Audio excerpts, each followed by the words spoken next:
greatest of all teachers and giver of love, hope, faith, and wisdom, look upon your children, the teachers, learners, parents, guardians, and out-of-school youth and adults. We humbly ask for your mercy and forgiveness. Guide us to the right path. May our efforts be blessed with insights and understanding, wisdom and respect for all. Bless us with patience, for the path of learning is never easy. Bless our commitment to keep on learning new knowledge and experiences. Let your light shine upon us as we make our world a better place to live in. Amen.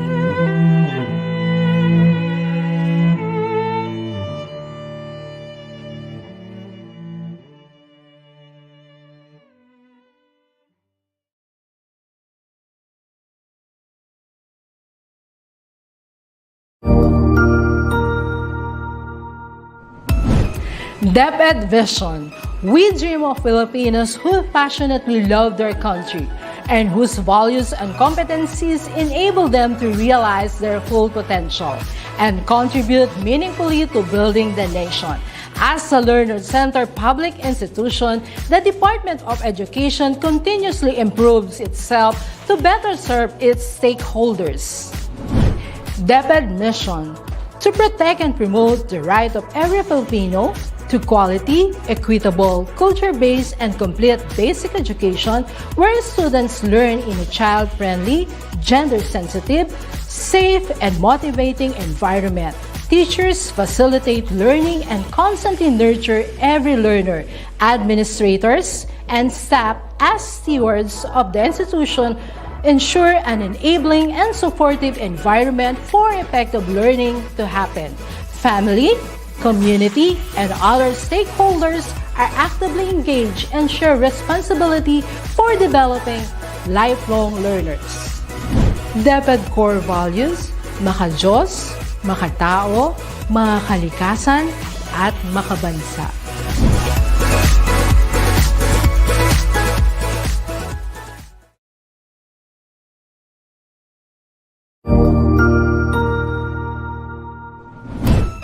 Isang masayang pagbati na may ngiti sa aking mga labi.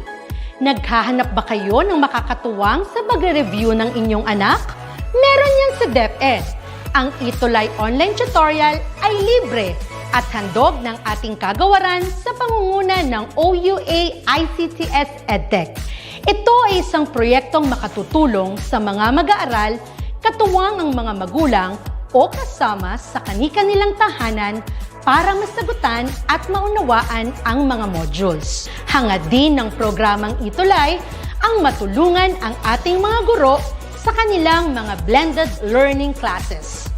Ang ating ETUlay ay mula kinder hanggang senior high school. Bukod sa academics, meron din tayong mga special programs gaya ng All is Wellness, Reading and Math Remediation, Storytelling, Mommy Tech Talks, Classes sa Gramatika, Speech Class, Financial Literacy, at marami pang iba. Pinalawig din ng ETUlay ang ating Alive program para sa mga mag-aaral mula grade 1 hanggang grade 3. Gayun din ay mayroon tayong ALS program at SPED tutorials na makasisigurong makakamit ng lahat ang inclusive education.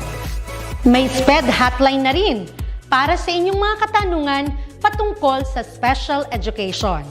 Kaya, subaybayan mula Lunes hanggang Biyernes, mula 9:00 ng umaga hanggang 7:00 ng gabi ang ating ETUlay. Sa ating pagtutulungan, maiaangat natin ang bawat isa.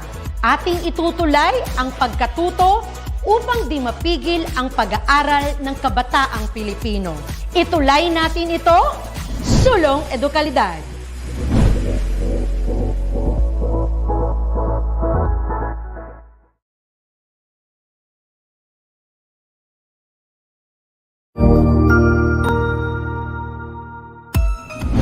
Mabuhay! Good day to all! I am your tutor Madge. Welcome to ETUlay, a free online tutorial, an initiative of the Department of Education, Information and Communications Technology Service, Educational Technology Unit, ICTS EdTech. This program is aimed at helping and assisting learners from kindergarten, senior high school, ALS, Alive, and SPED learners.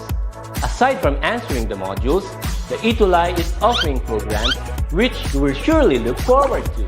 Together with our parents and teachers, the ETUlay will bridge the gaps where difficulty and ease meet in learning new knowledge and skills. So, let us prepare our modules, pen and paper. Ready your mind to see and hear worthwhile and interesting lessons. Let us now study and learn, together with our volunteer online tutors. Tara na!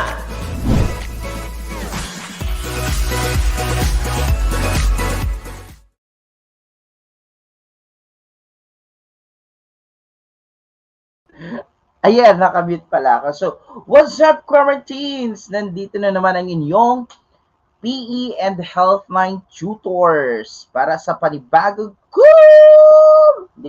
lection! Ayan, may pa-collection tayo ngayon. Thank you so much, Tutor Ken, ang aming director. Ayan, nandyan na rin si Tutor Chi and even Tutor Ruben. So, pakaabangan ang kanilang Health9 session right after my session, which is Physical Education 9. So our topic for today is all about festival dances, especially to some common injuries sa mga dancers. Okay, good morning, good morning. I saw some of my students kanina, si Olaso, even Camerino, shout out. Indeed, Tutor Da, I never forget that word, okay? So let me just share my screen. Ayan si Abion, of course, my student, si Guayna. Parang estudyante ko sila dati, before. Dati na, tas before pa. Let me just share my screen first. Ayan, good morning, good morning, good morning. Happy face-to-face. Here in Cavite Province, nagsimula na kaming mag-face-to-face. How about in your place, students or quarantines? Okay. Since nakapag-share na ba ako? Okay, so shout out muna tayo. While my screen is on the process of sharing. Relodge, of course, ang aking mga achievers. I am very good. Andyan na. So, good morning, good morning. I hope you are doing great today. Prepare your pen and paper kasi magsasagot ulit tayo sa inyong modules. And pag nakasubaybay kayo dito sa aming tutorial, live tutorial, agad-agad you have the answers for your activities. Agad, perfect nyo yan. Matutuwa si teacher. And we are your tutors for physical education. And I am Tutor Aldrich from SDO Cavite together with Tutor Twinkie. And unfortunately, she's busy with the Galaw Pilipinas entries sa division nila, which is the Ilocos Norte, SDO Ilocos Norte. Siya kasi yung leader or focal person. So, kahit papano busy man si Tutor Twinkie, at least nakasubaybay pa rin siya sa atin. And for our next session, that will be our fourth session, I guess, we will present to you our video demonstration and festival. Okay? Si Tutor Twinkie, she's in charge for secular festival and I am in charge for religious festival with costume yan. Kaya yun yung anyong pakaabangan. It's because one of your requirements of physical education is to have or create your own festival dance demonstration. Okay? So thank you so much for your heart, hugs and kisses, and then your like reactions. So ipagpapatuloy. Thank you so much to School Division of Negros Oriental Region 7 for this module. Thank you so much. So our topic for today is mainly focused on the festival dances, first aid application. I know naman, I even talked to Sir Ruben and Tutor Chi earlier about this topic kasi na-discuss na nila to, I guess, nung first or second quarter sa kanilang session, but then papahapyawan lang natin. It's because even if you are an athlete or a dancer, we can experience injuries. Even at home, di ba? Yun yung mga examples si Tutor Chi at saka Tutor Ben before na kahit nasa bahay. If, for example, if you cut accidentally your fingernails, what should you do then, di ba? Sinabi nila yung mga basic first aid on those situations. But now, focus tayo sa mga dancers, okay? Buhangin National High School, Haida Lima, thank you so much. Balange, Althea May Balange, Eliza May De Jesus, okay, shout out sa mga taga-ibang lugar who are joining us today. Valeriano E. Fogoso Memorial High School, si Daryl Manlapas. Very good. Thank you for dropping by. Dropping by. Okay, physical education quarter 3. Kunting kembot na lang guys. Matatapos ulit ang quarter 3 and we will move on to the quarter 4. Okay, what's new? For many people, dance may not spring to mind when thinking about sports. Okay? Kasi ang akala lang natin when you are an athlete, prone ka sa mga injuries, but not to think of the dancers, they are prone to this kind of injuries also. Most professional dancers began dancing at the age of 5 or 6. You could just imagine that. So, sino ba yung mga dancers natin dito? Mga mananayaw? Pa-comment naman ng like section. Ay, like section. Like sa ating comment section kung talagang dancer ka since high school or elementary. Ayan. Ano yung dance troupe mo? Ganun na lang. Okay? Pa-comment naman dyan para makita natin yung mga mananayaw nating mga quarantines. The repetitive practice of movements that require extreme flexibility, strength, and endurance, it makes them prime candidates for overuse injuries. Ito kasi yung sinasabi natin na if you started at the age of 5 or 6, either you are an athlete or you're a dancer, syempre bata ka pa lang, na-expose na overuse na yung katawan mo. It's because of some trainings and practices. Dito ka, nagiging, yung katawan is prone to some of the common injuries na i-discuss natin ngayon. So, what is the solution for these common injuries that you might experience? Let's move on. So, but before that, let us just view on these 3 phases. Of course, if you are a parent, this is not just for our student, of course, just to remind our parents also about this definition or idea of these 3 phases. Parental oversight, of course. Sabi nga nila, ang mga magulang isa rin sa mga may mahalagang role sa mga kanilang mga anak. They must be careful not to encourage your children to advance to a higher levels of training at an unsafe rate. For example, as a parent, you have to be sensitive with what the trainings na ibinibigay sa inyong mga anak. For example, kung wala namang magandang facilities or even equipments na binibigay sa mga anak ninyo, you just have to be considerate, okay? Kailangan mong kilatisin kung maganda ba ang facilities, equipments, materials, and everything. That is your role as a parent. Of course, proper instruction as a teacher, we must, or as a trainer, teacher, or even athlete, you have to follow instructions well. And as a teacher, you just have to give a precise, definite instructions to the dancers or even athletes. You are not just simply moving on to steps. Of course, we have to consider the warm up and warm down. Okay, according to my professor, when I'm having in my master's, sabi niya, kailangan importante talaga ang warm up and warm down. It's because just to prepare your body for the next activity. For example, if you are simply dancing, kailangan mo munang gisingin ang mga buto-buto mo para hindi sila mabigla. That's the importance of warm up and warm down. And then medical care and screening, of course. As a parent, you just have to be considerate, as I said earlier, sa mga ganito. You just have to see if there's a specific first aid or even medical team sa gilid para kahit paano if there's what do I call this one? Kung merong mang pangyayari or nangyari na balian or even fracture, ganyan, meron kang malalapitan agad-agad. Okay, thank you so much, Jerica Bernardo, Isabella May de la Cruz, John Alaya Tadhe. Wow, Godofredo. Pulong Buhangin.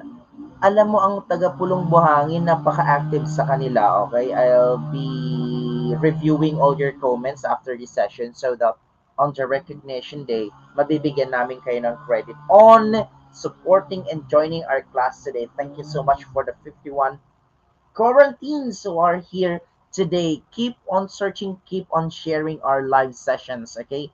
So that our quarantines will be more active, okay? At saka mas marami kayong matututunan. Even sa grade 7, grade 8, grade 10 na MAPE, i-share nyo rin ang mga, lalo pag may mga kapatid kayo na nasa lower level, para kahit paano, happy ang MAPE-milya. Okay? Thank you so much. Let's move on. So these are the common injuries encountered by the dancers. Since you are dealing with festival dances, of course, you are not just simply dancing, showing specific culture or tradition in your places. Nararanasan din ng mga dancers ng mga to. For example, strain, as I've said, we're not go deeper onto these content. It's because Tutor Chi and Tutor Ruben already discussed these last quarter, I guess, or first quarter. Ito yung, kumbaga, pahapyaw lang natin. Ang dami kong mga hand gestures, ha? Strain, it is an injury to the muscles, which is a result of improper use of the muscles. As I've said a while back, if you jump into steps or sumayaw ka kaagad-agad without the proper warm-up, this will happen to you. You will experience sprain, yung pagkapunit ng muscle itself. And if you can experience this, my goodness, mas masakit pa sa tinurok na vaccine sa'yo. It's because the muscles are tearing up. Tearing up! Okay, so what is the first aid for this one? Of course. Ay, hold on. Okay, medyo na ano ko na. So what are the first aid for this injury? Wow, good morning, Rika Yon Malaluan, watching from Godofredo. Wow, kanina ko pa nababasa. SDO Bulacan. Hello, sir. Ayan si Sir Jowa din. Ano din yan eh. Tutor din yan sa Arts, I guess. Or PE7. Baka nagkamali ako. Ayan. So the first aid for these strains are rest the injured part. For example, if you have strain on your foot or on your leg, you just have to get a chair and then you have to elevate that strained part, okay? And then compress the injured, and as I said, elevate. Apply ice. You just have to have a clean cloth and then ibabalot mo lang yung yellow and then you just have to rest your injured part, okay? Ganun lang siya kasimple. But if you have if you knew some of the good first aider in your community or in your school, better to seek help from them, okay? Ito lang naman ay first aid. Kumbaga, while the medical team are not around, at least you are given the first aid to a specific victim. Next, heat exhaustion. For example, you are practicing festival dances or any kind of dances in a specific area, nakulog. What should you do then? Of course, talagang you should drink a lot of water, okay? But if you don't have water, you can experience heat exhaustion. Minsan nasusuffocate ka na sa sobrang init and then you are sweating also. Minsan na instead of giving yourself or drinking a lot of water and then you're sweating a lot more, tas wala ka man lang iniinom, you can experience heat exhaustion. That could lead into stroke or even death. Okay? Nag-agree ang aking mga aso. They are very much excited on this session. Nag-agree sila. Okay? Narinig nyo yun? They are very much active. My dogs are very much active. Okay? Excited din talaga sila. Just like your quarantines. Okay? So what are the first aid for this heat exhaustion? So we do have transport a victim to a cool place. Pwede nyo siyang ilabas kasi medyo suffocate na yung area na pinagpa-practicean ninyo or anything. Give him her a plenty of water, of course, that is very much important. Kaya nga when you go to school or a hike or kung saan man, you just have to bring a bottle of water, okay? Check for vital signs and then seek medical help. That is very much important. We or us, our role is to give immediate care sa mga victim. Okay?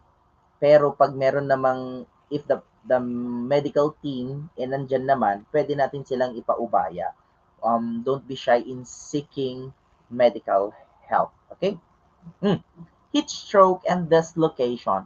Heat stroke is somehow similarly the same with heat exhaustion. Of course, with the first aid, similar lang din, remove as much his outer clothing as possible. For example, nagpa-practice ka and then you wear jackets and then tight jeans. With that alone, hindi masyado nakapag-circulate yung hangin or even your breathing, proper breathing. Kaya minsan, pag if you think one of your classmates or even co-dancers experience heat stroke, pwede mong tanggalin yung mga outer na dress niya. For example, yung kanyang jackets and everything. And then, seek medical help. Thank you so much, 53 quarantines. I am very much grateful. Wow, 57. I am very much grateful to see these numbers. Thank you so much. Thank you, Sir Jowa. Jowa tuloy. Jowa talaga pangalan ni Sir. Ayan, Jerica Bernardo from Bulacan. Wow, napaka-active ng ating mga taga-Bulakenyo ngayon. Ang napuntahan ko lang sa Bulacan is yung Bulso when we do have our requirement in masters before. Pero soon to explore Bulacan. Yan, SDO Camarina, sir, thank you so much from Kamsur. Wow, wow, thank you so much to 64 quarantines today. Kamsur, maganda rin yung mga beaches dyan sa Kamsur. This location, minsan we experience this location through, especially sa mga dancers, through lifting, through flexibility exercises, excessive exercises could lead into dislocation. For example, ini-exaggerate mo ang mag-warm up. Supposedly, ang warm up, it should be precise and measured. But then, ginawa mo masyado kang arrogante, masyado kang magalaw. And what happened if you experience dislocation? Of course, call for help immediately. Don't just give the victim yung mga first aid na hindi naman pwede. Baka mas lalo lang lumala pag binigyan mo ng kung ano-ano. Okay? Splint affected area. If you saw some mga kahoy or even flat surface na kahoy sa surroundings ninyo, pwede mong kunin yun and then pwede mong itali using your panyo or a bandage if you have a bandage, and then do not try to move a dislocated part or force it back into place. Huwag magmagaling na na-dislocate tapos hinilit-hilot mo pa. As long as if you have a basic knowledge on that, okay? Pero if you don't have one or if you don't have knowledge about it, pwede mong ipaubaya na lang sa mga medical team. Okay? Apply ice on the injured part to reduce swelling para ma-reduce or ma-lessen yung pamamaga ng injured part. Okay?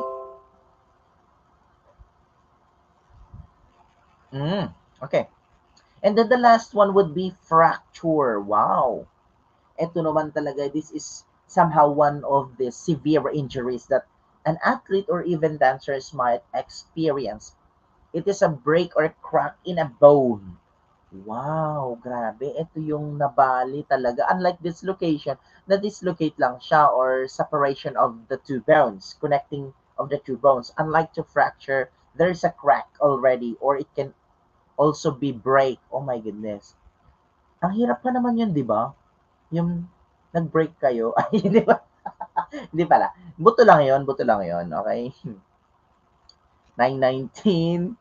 This location is when to connect bones. Oh yes, very good, Emeline Madawin. Thank you so much. Diamantina National High School. Wow, super ano naman tong school nyo. Parang napaka-class ang pangalan.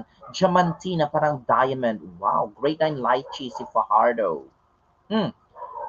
Chudorda, indeed. Hey, Chudorda. Thank you so much for the support. Check the vital signs agad-agad, okay? And then do not move the injured part as what I have said a while back for dislocation, and then stop bleeding if there is any. If you have to move the person, immobilize broken part by splinting. For example, um, na nahulog siya through your liftings or hindi maganda yung pagkahulog. Of course, you have to move the victim, but be sure you gave somehow a support on that fractured area through splinting or even anything that could support the fractured area. Not just simply hihilain mo lang, bubuhatin mo lang. That is very much, nakakatakot. And then seek medical help immediately. And I know naman right after this session, Tutor T and Tutor Ruben discuss further about this fracture or about these injuries experienced by the athletes, trainers, or even the dancers. Now, are you ready, guys, for your quizzes? So, what you need to know, of course, read the statements carefully and then choose the letter of your answer. Again, be ready with your screenshots. Sabi nga ni Tutor Feb at saka si Tutor Nolet. Kasi ito na yung pagkakataon ninyo para makasagot agad-agad sa ating mga quizzes or activities. So good morning to 62 quarantines. Ayan, ay si Isaiah Matunding, one of my advisory class students. Thank you so much for dropping by. Combras, ayan, mga estudyante ng mga to, mga modular class. Indeed, Tutor Da, Camarines Sur, Eunice Manalo Salomon. Okay, thank you so much. So for number 1, what is the answer for this one? May I see? May I see your comments? For number 1, it's refers to fact when students should also be instructed from the word itself, instructed. Wow, from strawberry. Hindi ko to estudyante pero from our school, si Sofia Francesca B. Thank you so much. May taga Buhangin National High School na naman, SDO Bulacan. Wow, shout out sa kanilang advisor na si Ma'am Tricia Dalmasio. You are very much active, ma'am. Thank you so much. I am very much grateful to see your students here. Okay, according to Emeline and then Mendoza, the answer is very good, letter B. How about number 2? From the word itself, medical professional plays a significant role. Agad-agad, very good. It's letter C, medical care and screening. Right. Next, number 3. It refers to the factor that parents play a large role. Ito yung sinasabi ko. Sila yung parents should be considerate and consistent in protecting their children, especially in this mga practices, or even be considerate in places or even the equipments used by the trainers to the children. Strawberry by Cat Pepito. Thank you so much. The answer is parental oversight. Thank you so much. We still have much more time, guys. Number 4. Ayan. Meron tayong start na nakalagay. Of course, as a medical team, dapat ang ating galaw ay mabilis. Just like our design or template on question number 4. Wow, thank you so much. 73 quarantines. Wow, wag na mahiya. Gawin yung 1K. Gawin nyo ng 1K. It is caused by a failure of the thermostat in the brain to regulate body temperature. So what is the answer for this one? Wow. Precious Andapar. Wow, mga student ko ang mga yan. You are very much active, SDO Bulacan, teacher Ma'am Dalmasio. Oh my goodness. Supportive teacher si Ma'am Tricia Dalmasio. So the question is, or the answer for number 4 is letter D, heat stroke. Okay? Hey, Ma'am Tricia Zapata, thank you so much kasi some of your students are joining us today. Number 5, it is an injury that is partial or complete displacement of the bones. Partial lang siya. It's not even separated or break. Ito ay partial or displacement lang. Pwedeng pwede itong hilutin ng mga medical team or giving specific medications on this one. It's dislocation. Very good. Wow, you are very much active. 75 quarantines. Thank you so much. Nakakataba ng puso. Nguso pala. Nakakataba ng nguso. Okay, next. It is an injury to the muscles which a result of improper use of muscles. Okay, improper use of muscles. Ito na yung gustong-gusto mo nang sumaya, gustong-gusto mo na maglaro without improper or without proper warm-up. So what should you experience if you are kating-kati na agad-agad? It's strain, pagkapunit ng muscles. Masakit ito, especially mga connective tissues kasi ang mga muscles na yan, imagine that you experience strain, di ba? It's so masakit. It's so masakit. Next, it is an injury that refers to a break or crack in a bone. Ito yung sinasabi ko from the word itself, break, nagkahiwalay talaga, at buto pa. You are correct. It's fracture. Very good. Well, you are very much active today, quarantines, ha? You are very much consistent from day 1 to day 4 or week 4. Very good. The grade 9 tutors are very much grateful to see these numbers, okay? And number 8, it is caused by loss of salt and water due to excessive high temperature. This may lead to heat stroke, heart stroke, or even death. One of the medications for this is give him or her a plenty of water and then put or place the victim to a cool place. Yung nakaka-relax, hindi yung masyadong mainit. So the answer for this one is heat exhaustion. Very good.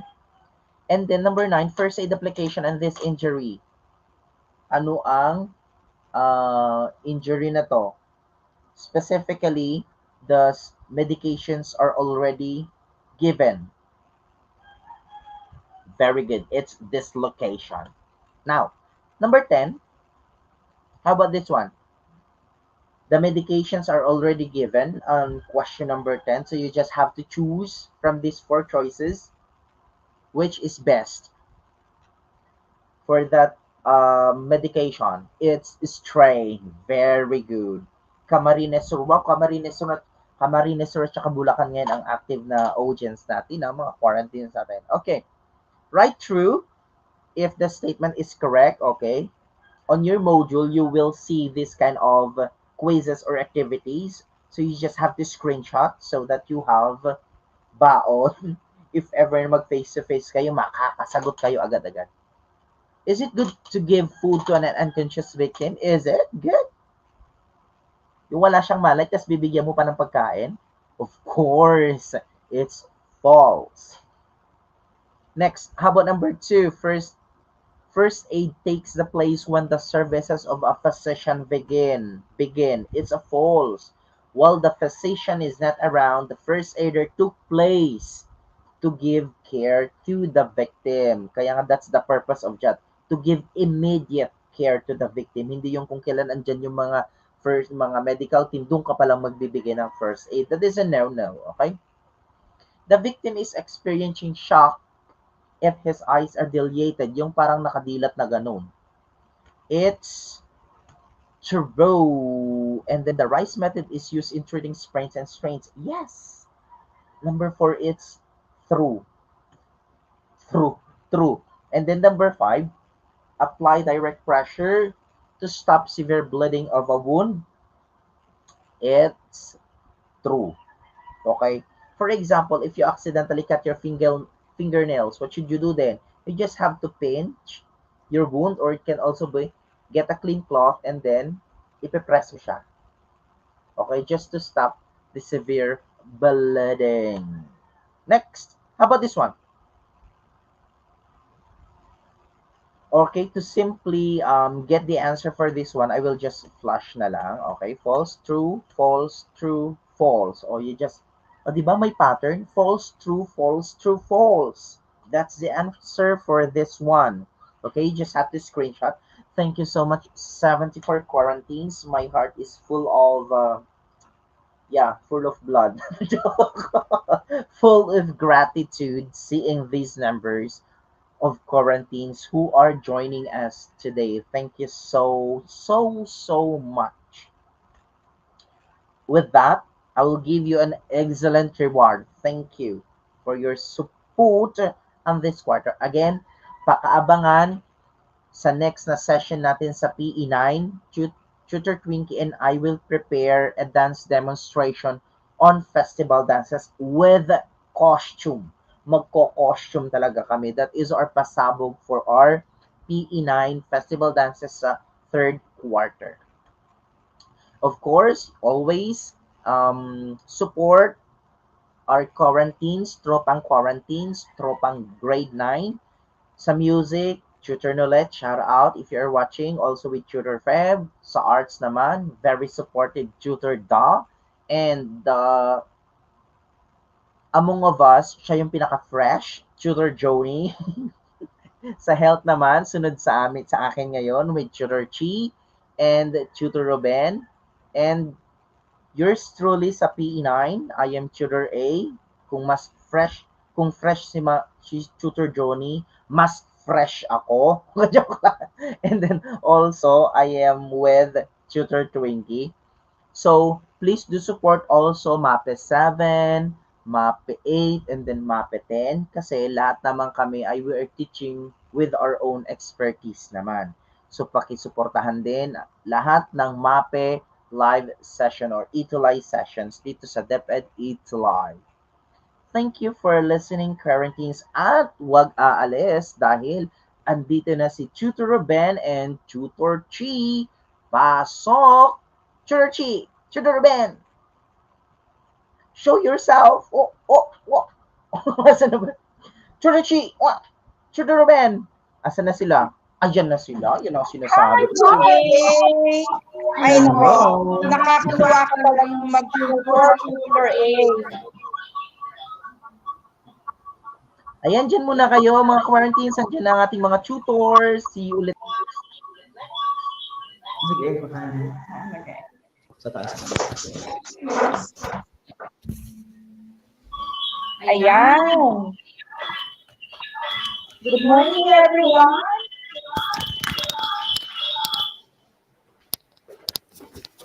Ito na naman po. Hello, good morning, quarantines. Again, this is Tutor A, kasama si Tutor Ruben.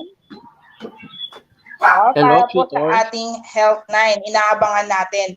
Alam nyo, mga tuties, nabitin ako dun sa discussion natin last session, no?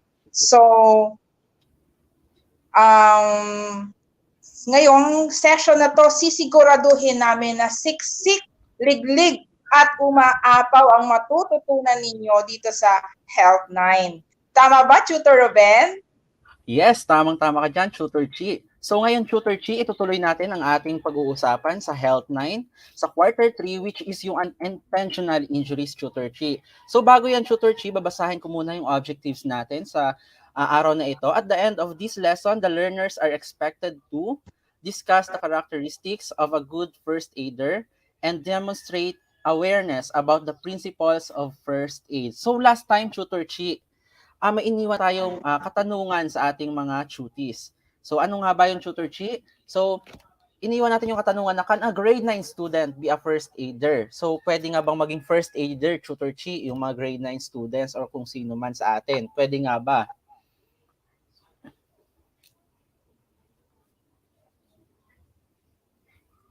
Ayan. Medyo naglalag yata ng konti and mo, Tutor Ruben. So, sabi nga ni Tutor Ruben kanina, iniwan natin yung tanong natin sa ating mga tuties. Can a grade 9 student be a first aider? So, marami sumagot sa atin, Tutor Ruben, na oo, kahit ako ay grade 9 student, may magagawa ako na magbigay ng pangunang lunas sa mga in every situation. And if you would remember, tuties, last session, binigyan namin kayo ng iba't ibang situations which are common situations that happen in our daily lives, no? At tinanong namin kayo, ano yung mga suggestions ninyo na pwede ninyong gawin na ibigay na pangunang lunas or first aid. We even also talk about unintentional injuries kasi kaya natin pinag-uusapan Tutor Ruben and tutees, guardians, and ating mga kasamahang guro ang first aid ngayon because of the unintentional injuries. At tandem na tandem talaga ang Health 9 sa PE9 because yung diniscuss kanina na mga situations or illnesses or injuries ni Tutor A, yung heat stroke, yung fracture, those are very good examples of unintentional injuries. Sabi nga natin, so let us have a short review. Ano nga ba yung unintentional injuries? Pag sinabi nating unintentional injuries, those are injuries that occur or harm our body without an intent or purpose. Hindi natin sinasadya na mangyari. So, those are result sa most of the time ay due to accidents and then iba naman ay due to illnesses na hindi naman natin inaasahan. So, Tutor Ruben, ano ba yung in-store or hinanda natin para sa kanila ngayon? So, yun nga, Tutor Chi. Dahil sa katanungan na yan, i-compare natin kung ano nga ba talaga or ano nga ba talaga yung first aider or appointed person. Ano nga ba yung pagkakaiba ng dalawa, Tutor Chi? So, ang first aider kasi Tutor Chi, sabi dito, someone who is qualified to give first aid treatment in the event of injury or illness. So, Tutor Chi, ibig sabihin nun, kailangan meron kang knowledge or training bago ka matawag na or pwede kang maging first aider. So, how about yung Tutor Chi, appointed person? Ang appointed person naman is someone who is in charge of first aid arrangement. So, yun yung difference ng dalawa, Tutor Chi. So, hindi natin masasabi na tayo ay first aider kung wala tayong sapat na training or wala tayong knowledge about first aid. So, yun, Tutor Chi. Oo, Tutor Ruben, tama. So, bakit natin dinidiscuss ito, tutees? Matanong ko nga kayo, di ba? Last time, we defined first aid as giving temporary treatment sa mga situations to prevent further illness or further injury. So ngayon, meron po tayong tinatawag na first aider. Actually, Tutor Ruben, nabanggit ko to last time, yung first aider and appointed person. At pinangako natin sa kanila na lilinawin natin ano ba ang difference ng isang first aider, ano ang difference ng isang appointed person. So katulad na sinabi ni Tutor Ruben, when we say first aider, you are the one who should be qualified, highly skilled, competent. Dapat ikaw talaga ay merong sapat na training. Okay? To give first aid sa mga situations na nangangailangan ng immediate treatment. While yung appointed person naman is the one who's in charge of the first aid arrangement. So ano ba yung first aid arrangements? So Tutor Ruben, ipakita natin sa kanila yung table na ginawa natin para makita nila ano ba talaga yung mga trabaho or ginagawa ni first aider at ano din yung ginagawa ni appointed person. So ayan, nakikita nyo sa table yung mga responsibilities. If you would notice, nilagyan namin ng stars yung mga kayang gawin ng isang first aider at ng appointed person. So if you would notice duties, yung first aider, halos lahat may kakayahan siya at qualified siya na gawin yan. While yung appointed person, merong dalawa na kailangan yung first aider ang gagawa. That is to make an initial assessment of the injury or illness at of course, yung magbigay ng first aid to the patient. But the rest, pwede nang gawin yan ng appointed person. So you look after the first aid equipment, sinabi ko yan last time. Siya yung in charge sa mga first aid kit, siya rin yung in charge na tumawag ng ambulance. Okay? So si first aider, kaya niya yung lahat gawin. Qualified siya na gawin yan. Yes, Tutor Ruben.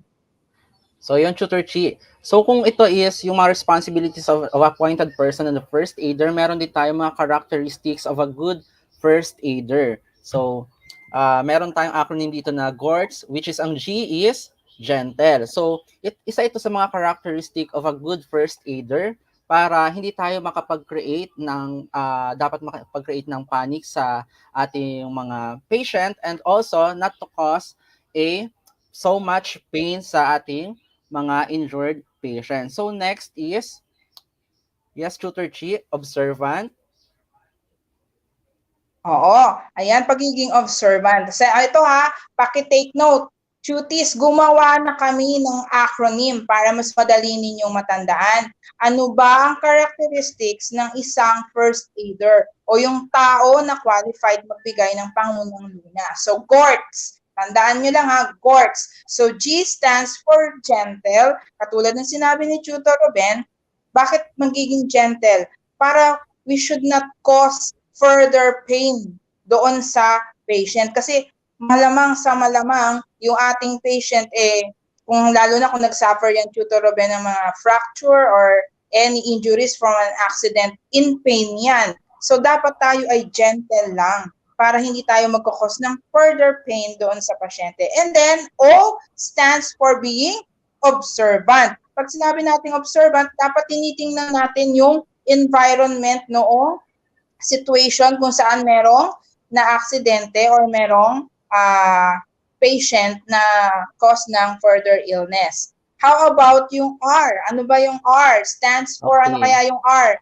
Yung R, Tutor Chi, ang R naman is resourceful. So dapat as a first aider, you should be able to make good use of available to him or her. So kung ano yung available dyan, halimbawa, whether making use of curtain for bandages, so yun, pwede natin gamitin yun. Dapat kailangan natin maging resourceful as a first aider. And the next letter, we have letter T, which is tactful, Tutor Chi. Okay, tactful. Ano ba yung ibig sabihin ng pagiging tactful? Tactful means also or equivalent to the word being careful. Siyempre, delicate yung sitwasyon ng ating pasyente. So, dapat yung first aider ay maging tactful or very careful. And then, last acronym, S stands for, Tutor Ruben? So the last letter, Tutor Chi, is letter S, which sympathetic, Tutor Chi. So yon. Okay, kailangan yung first aider natin sympathetic. Nararamdaman natin kung we put ourselves in the shoes noong ating patient. So para hindi rin siya makaramdam ng panic. Okay? So alamin natin kung ano yung nararamdaman ng pasyente. So those are the characteristics of a good first aider. So madali pong tandaan ulitin natin, GORTS. So ano nga po ulit yung G? Gentle. O, observant. R, resourceful. T, tactful. And S, sympathetic. So GORTS, those are the characteristics of a good first aider. So, cuties, tutok lang po kayo sa atin and shout out tayo sa mga nanonood sa atin, lalo na po sa mga estudyante. At hi po kay Ma'am Tricia Dalmasio ng Pulong Buhangin National High School from SDO Bulacan. Ito, suki talaga natin. Pero kanina, Tutor Ruben, marami pa tayong nakitang ibang mga school na tumututok sa atin. Yes, Tutor Chi. Oo, may nakita tayo na from Isabela. Yan, mga suki natin. Of course, nandiyan din yung Tansa National Trade School. Ayan, si Mendoza, Richmond Lee. Lagi ito, suki natin yan, Tutor Ruben. So, ano yung kasunod na pag-uusapan natin, Tutor Ruben? Okay, yung next naman na pag-uusapan natin, Tutor Chi, is yung do's and don'ts of first aid. So, ano ba ang gagawin ng mga cuties natin? So, i-comment nyo lang, cuties. May ilalabas kami sa screen ninyo na statement, and then huhulaan nyo lang kung ito ay do's or don'ts of first aid. So, i-comment nyo lang kung ito ay do's or don'ts. So, first statement that we have here, Tutor Chi, is stay calm. Ayan, Tutor Ruben. Oo. So, mga cuties, yung do's and don'ts of first aid, ano ba daw yung, pag sinabi natin, Tutor Ruben, do's, ito ba yung mga dapat gawin, no? Yes, sa Tutor pag Chi. nagbibigay ng first aid. Kapag don'ts naman, ito naman po yung mga hindi natin dapat gawin. So, aabangan namin, cuties, ang inyong answer. Paki-type lang sa comment box ang inyong answer and join us in our discussion today. So, unang binigay sa atin na statement ni Tutor Ruben. Is it a do's or don'ts? Being stay calm. Ang first aider ba dapat daw kalmado? Is it the do's or don'ts? So marami na bang Yes, sumagot, Tutor Tutor Chi. Ruben? Sabi ni Angie de la Peña, Rizalin Sante, and ating mga cuties, mostly ang sinagot nila is under daw ng don'ts, ay those yung stay calm, Tutor Chi. So then, tama sila, Tutor Chi. Okay. And then the next statement that we have, give food and drinks to an unconscious person. So ito ba ay under ng those or don'ts, Tutor Chi? So tingnan natin sa Yan. mga cuties natin, Kailangan, Tutor Chi. oo, do's and don'ts ba itong second statement natin, cuties? Kailangan bang bigyan ng food or drink yung isang unconscious? Pag sinabi nating unconscious, ibig sabihin hindi inactive or tulog or hindi alert yung tao na yon. So kailangan ba natin siyang bigyan kaagad ng food and drinks? Okay. So sabi ni Miracle Joy Agonoy, sabi niya don'ts. Tama ba, Tutor Ruben? Don'ts ba yon? Yes, Tutor Chi. Titingnan natin yan mamaya, Tutor Chi. Ipapakita natin kung ito ba ay under ng do's or don'ts ng first aid. So the next, the third one, we have reassure and comfort the victim. So under ba ito ng do's or don'ts na, Tutor Chi? So titingnan natin yung answer sa ating mga Reassure and cuties. comfort the victim. The third statement, pakilagay nyo na lang yan, number 3. Yung reassure and comfort the victim, is it a do's or don'ts sa first aid? So sabi ni Angie de la Peña, sabi niya, do.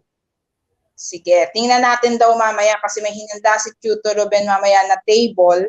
Ipapakita natin kung alin ba talaga yung mga do's and don'ts. Okay? How about our fourth statement, Tutor Ruben? Okay, our fourth statement, Tutor Chi, check for medical bracelet, Tutor Chi. So ito ba as do's or don'ts ng first aid? Tingnan natin sa ating mga cuties ang kanilang mga sagot. So cuties, how about our fourth statement? Check for medical bracelet.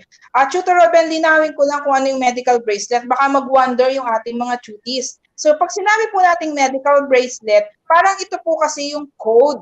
May mga color coding po yung bracelet na nilalagay yung mga first aider para po i-code sila. For example, Tutor Ruben, yung isang pasyente nilagyan nila ng bracelet na color green. So para pag i-endorse ito doon sa hospital, malalaman doon sa hospital, this patient is diabetic. So para pagdating doon, alam na ng mga doctors kung anong medical treatment ang ibibigay nila doon, considering that the patient is diabetic. So natintindihan mo po yung medical bracelet. So doon po yung nilalagay po may coding po yun para alam nila kung na ito ba ay diabetic or ito bang pasyente na to ay suffering from any other comorbidities. So Okay, yan, so Tutor is it Chi. true? So mostly, Tutor Chi, sa fourth statement natin, those ang sinagot nila, Tutor Chi. Okay, maraming sumagot ng those. Sige, tingnan natin. Tingnan natin How yung mamaya, about Tutor Chi. our fifth statement? Okay, our fifth statement, immediately move an injured person if it is those or don'ts. Ayan, cuties. Kapag meron bang injured na person, kailangan bang galawin agad natin to? Halimbawa, naglalakad kayo dyan, tapos may nakita kayo na bangga siya ng motor sa pagtawid. So, kailangan ba igalawin agad yung injured patient na yan? Is it a do's or don'ts? Okay, mukhang marami ako nakikitang sumagot, Tutor Ruben, ng don'ts. How about our sixth statement? Okay, our next statement, loosen any tight clothing. So ito ba is do's or don'ts ng first aid, Tutor Chi? Okay, our sixth statement is loosen any tight clothing. Pag sinabi natin loosen any tight clothing, ibig sabihin luluwagan yung kasuotan noong pasyente. So is it a do's or don'ts? Okay, pakilagay lang po number 6, do's or don'ts. So Tutor Ruben, may nakita na ako sumasagot dito. Ayan, sabi Yes. ni Raid Hernandez, dose. Isabella May de la Cruz, do, yeah. Ayan, marami sumasagot ng dose. How about, I guess, Tutor Ruben, this is our last statement. Yes, Tutor Chi. Our last statement here is keep the victim covered. So ito ba is do's or don'ts? Okay. Keep the victim covered. Importante to, Tutor Ruben at mga tuties. Kapag, di ba kanina, isang characteristic ng first aider is be observant of the environment kung saan nangyari yung accident or emergency situation. So, dito sa keep the victim covered, lalo na ka, Tutor Ruben, sa mga lugar na malalamig. Di ba? Kailangan ma-maintain natin na yung tao ay normal yung kanyang temperature. So, isa yun sa reason why we should cover. And of course, Tutor Ruben, for decency, di ba? Para maprotektahan din naman natin yung privacy ng victim or ng patient. So, is it a do's or don't? Ayan. So, marami tayong nakikita mga sagot na do's. So, Tutor Ruben, ipakita na natin ngayon kung yung bang mga sinagot nila ay tama or ayon dun sa table na ipapakita mo. Okay, Tutor Chi, let's reveal. So, those and don'ts of first aid. So, under ng those is, ito, sabi nila kanina, stay calm, reassure the comfort and comfort the victim, check the medical bracelet, loosen any tight clothing, and keep the victim covered. So, tama yung mga answer ng duties natin, Tutor Chi. Ito is under ng do's and those. And then, under naman ng don'ts is, give food and drink to an unconscious person and immediately move an injured person. So, yun yung mga dapat hindi natin gawin kapag nagbibigay tayo ng first aid sa ating mga injured person or sa mga patient, Tutor Chi. Okay, so to generalize it, Tutor Ruben, parang sa lahat ng 7 statements na sinabi natin, dalawa lang dun yung don'ts. Yung bigyan agad ng food and drink yung unconscious person. Siyempre, Tutor Ruben, unang-una, di ba, walang malay yung tao. So, obviously, or common sense na lang yun, na hindi natin siya pwedeng bigyan kaagad ng kahit anong mga pagkain o inumin. And of course, kapag merong injury or injured patient, unang-una agad natin ginagawa, hindi natin gagalawin. Kasi pag ginalaw natin, baka mamaya mag-cause pa tayo ng further fracture or dislocation or further injury doon sa pasyente. So, these are the do's and don'ts of first aid. Paki-take note po yan, mga tuties. So, what's next, Tutor Ben? Next naman, Tutor Chi, is yung primary survey. So, ano nga ba itong primary survey, Tutor Chi? So, primary survey is initial assessment and management of a trauma patient.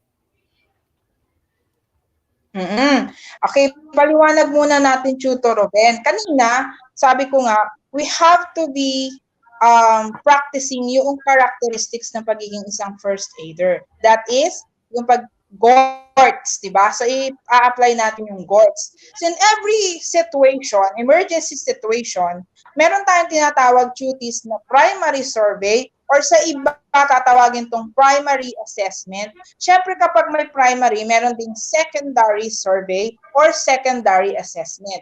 So, sabi dito, primary survey is an initial assessment and management of trauma patient. Karaniwan, binibigay ito sa mga patients na nagsasuffer from injuries or accident. But, of course, pwede rin doon sa mga nagsasuffer ng mga emergency situation due to an illness. Katulad ng mga binigay na situations ni Tutor A kanina sa discussion niya, yung heat stroke, may fracture, ayan. So ito yung una natin. Kaya sinabi nating primary. Di ba pag sinabi nating primary, prime, Optimus Prime, ibig sabihin unang gagawin. So ang gagawin po dito is a-assess na agad dun pa lang sa place ng accident or ng emergency situation.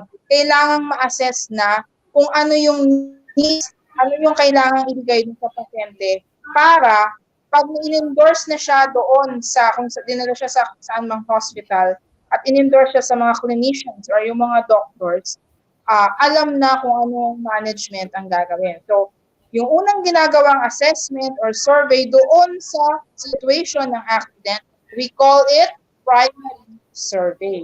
At yung secondary survey, Tutor Ben, okay, bago tayo pumunta sa secondary survey, so meron kaming uling ginawang acronyms, mga tuties. So ang dali lang tandaan pa, these are the acronyms na kailangan gawin when doing the primary survey of a trauma patient. So A, B, C, D, E. Wow, Tutor Ruben, ngayong araw na to, ngayong session na to, puro tayo mga acronyms, no, para mas madaling tandaan ng ating mga duties. So A, B, C, D, E. So ano ba yung A, B, C, D, E na yan, Tutor Ruben? So A stands for Airway. And then, B is for breathing, C for circulation, letter D for disability, and letter E for exposure, Tutor Chi. So, yan yung ano Okay. natin ngayong umaga. Okay. So, yung pag sinabi natin A, we have to check for airway, yung daanan ng hangin. So, bibigyan natin ng emphasis yan on our next session when we are going to discuss the basic first aid and some basic first aids for every situation. So, babalikan natin yung mga situations na binigay natin. So, doon natin i-discuss siya. So, A, kailangan i-clear yung airway. Then B, breathing. Kailangan alamin natin, humihinga pa ba yung pasyente? Okay? C, circulation. Alamin natin doon kung meron pa bang magandang blood flow yung pasyente. For example, na-fracture niya yung kanyang foot, somewhere sa foot niya na may na-fracture doon. So maganda pa ba yung circulation? Masasalvage pa ba natin? When we say salvage, masasalba pa ba natin yung limb niya? Then disability, yon, alamin natin, na-disable na kaya yung pasyente. Kailangan na bang cut yung kanyang limbs? That is a good example. And then yung exposure, we have to assess yung situation doon, yung environment, yung temperature ng patient. So those are A, B, C, D, E of primary survey. So yun po yung mga kailangan nating i-check sa primary survey. Now, let's go to secondary survey. So yan, Tutor Chi. Ang secondary survey naman is performed once the patient has been resuscitated and stabilized. Ayan, katulad ng sinabi ko kanina, after gawin yung primary survey, usually ito yung ginagawa ng first aider. So, i-endorse niya yan kapag mayroon ng ambulance, i-endorse niya yan doon sa mga clinicians na kasama ng ambulance at dadalhin na doon sa nearest hospital. So, yun pong secondary survey, yan yung assessment na gagawin na ng mga clinicians natin or physicians or yung mga doctor doon sa hospital. So, yung para mabigyan nila ng karampatang medical treatment to prevent life-threatening conditions. So, kaya po nakalagay dito, the patient is being resuscitated and stabilized. So, yun, Tutor Chi. So, yung mga napag-usapan natin ngayong umaga is iilan lang sa mga ng first aid. And now, we will move on to the next activity, which is multiple choice. So read the statements carefully and choose the best answer that corresponds to the statement. So cuties, i-comment nyo lang yung answer ninyo sa ating mga katanungan. So the first question, Tutor Chi, which of the following aims to detect everything about patient's condition? Is it letter A, primary survey, letter B, intensive care, letter C, secondary survey, and letter D, first aid? So, what's your answer for question number 1, Chutis? Just comment your answer. Okay, so number 1, aims to detect everything about patient's condition. So, ano po ba yan? Is it A, B, C, or D? So, type your answer. So, Tutor Ruben, may nakita na ako ditong sumagot. Sabi ni Ray Hernandez, letter A. Yes, Tutor Chi. So, i-reveal na natin yung answer. Letter A nga ba? So, it is a secondary survey. So, yon, Tutor Chi. Okay, so letter C. Letter C yung correct answer natin for the question number 1. How about for the question number 2? Which of the following is used when the victim is unconscious? Letter A, primary survey. Letter B, intensive care. Letter C, secondary survey. And letter D, first aid. So ano naman kaya yung answer ninyo dito for number 2? Okay, sa number 2, ano na yung gagawin natin kapag yung victim ay walang malay? Is it A, B, C, or D? Again ha, take note natin. So sabi ni Angie de la Peña at ni Ermeline Madawin, number 2 daw is letter D, first aid. Okay, may mga sumagot Meron din ng letter A, tutor Chi, which is primary survey. So, titingnan natin kung ano yung answer for the question number 2. So, number 2 is A, primary survey. So, yan yung ginagamit if the victim is unconscious. So, how about for number 3, next question? Which characteristics shows comfort and reassurance to the victim? So kanina pinakita natin Tutor Chi, A, gentleness, letter B, sympathy, letter C, being observant, and letter D, being resourceful. So what's your answer for question number 3, Chutis? Oo, yan ito yung characteristics ng first aider. So mamimili lang tayo dun sa GORTS. So alin kaya dyan yung nagpapakita ng comfort and reassurance doon sa victim? Okay, Tutor Okay. Chi, may mga nakita na tayong mga sumasagot sa ating comment section. So, i-reveal na natin yung answer natin for question number 3. Number 3 is sympathy. So, yan yung characteristic ng isang good first aider which shows comfort and reassurance to the victim. So, number 4, Tutor Chi. Which trait makes the best use of things at hand? So again, dito ulit yung mga characteristics ng good first aider. So, makes the best use of things at hand. Kung ano yung available doon, nagagawa natin ng paraan na gamitin doon sa ating pagbibigay pangunang lunas sa patient. So, alin po dyan? So, 4 is letter D, sabi ni Kylie Tanyeka. Ano bang sagot natin, Tutor Ruben? Okay, parang tama siya, Tutor Chi. Kasi ang answer natin for number 4 is letter D, being resourceful. And for the last number, Tutor Chi. Okay, for the last number, which of the following characteristics does not cause pain and panic? So, anong characteristic yun dun sa GORTS? Ang hindi daw nagkakos ng pain and panic sa patient or victim. Is it G, O, R, T, S? Ayan, Tutor Ruben, may mga sumasagot na dito. Okay, Tutor Chi, sabi nila may mga nasumasagot ng letter A, letter D. So ano nga ba talaga yung answer for number 5? May letter C. So let's reveal the answer. The answer for number 5 is gentleness. So yan ang characteristic ng good first aider, which is does not cause pain and panic, Tutor Chi. So ayan, so katulad po ng sinabi namin, kulang yung oras natin, Tutor Robin, pangako natin, siksik, liglig at umaapaw yung matututunan nyo. And it's very, very interesting for us, sana to you then to this as well. Our next session,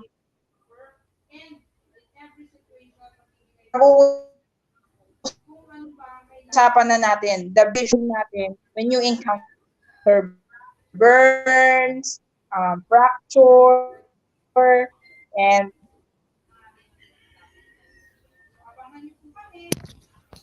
every Tuesday, dito sa MAPEH night, tanggalan po ng mga other and I am Tutor Ruben. Tutor Ruben. And magkita-kita po ulit tayo dito sa MAPEH 9 every Tuesday, 9 to 10 a.m. Your home for arts of singing, dancing, and saving lives. See you again next week, cuties. See you again. Maraming salamat. Have a nice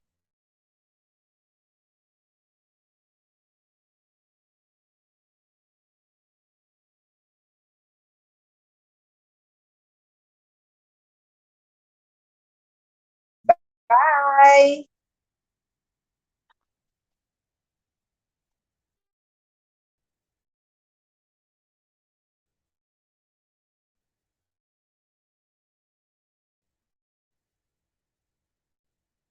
MAPEH 9.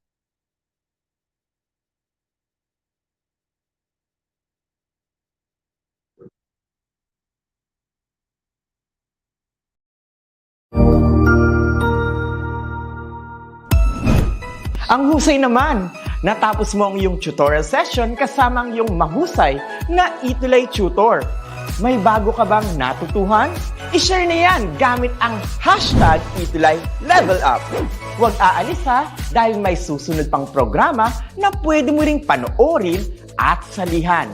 Dahil naghihintay na ang iyong mga tutors. Happy learning dito sa ETUlay!